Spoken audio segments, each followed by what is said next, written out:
4 sano kadib waxaa magaalada Muqdisho si weyn loogu soo dhaweeyay madaxweynihii hore Soomaaliya Sheekh Shariif Sheekh Axmed garoonka diyaaradaha Cad magaalada Muqdisho markii uu ka soo degay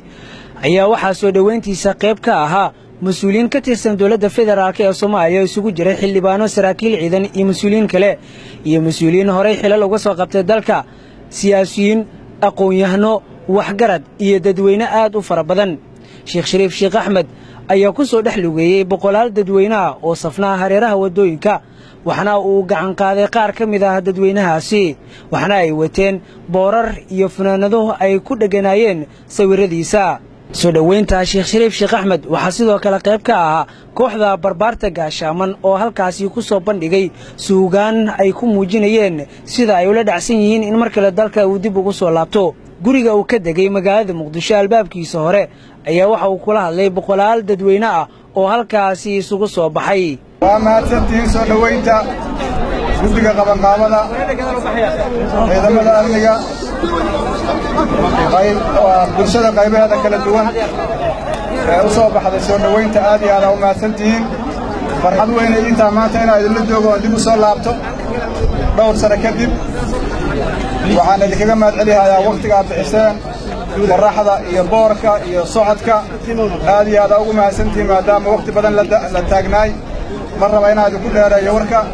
warku waa noo dambeeya waa isla joognaa insha Allah marka waa mahadsantihiin dhinaca kale madaxweynihii hore dawladdii ku meel gaarka ee Soomaaliya Sheekh Shariif Sheekh Axmed ayaa saxaafadda hadal kooban siiyay kaasi oo ku aadanaa 4 sano kadib dalka dib ugu soo laabtay soo dhaweynta iyo qabanqaabada wanaagsan oo sameeyeen intaas kadib aad ugu faraxsanahay inaan soo laabto mar kale 4 sano kadib inaan ku soo laabto dalka aad ugu faraxsanahay dadka ka qayb qaatay soo dhaweyntana aad iyo aad ugu mahadcelinahay oo dul qaatay qorraxda iyo boorka iyo waqtiga dheer sugitaanka aad iyo aad u mahadsantihiin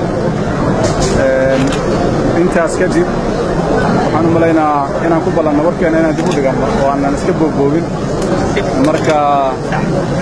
waa mahadsantihiin ballanka laan yeelo doonaa insha Allah oo wixii jira aan ka hadli doono marka waa mahadsantihiin dawladda federaalka ee Soomaaliya ayaa waxa ay amaro ka soo saartay in la soo dhaweeyo mas'uuliyiintii hore xilalka uga soo qabtay dalka ee doonaya inay u tartamaan xilka madaxweynaha Soomaaliya sanadka 2016 Maxamed Muuse Maxamed Bulsha TV Muqdisho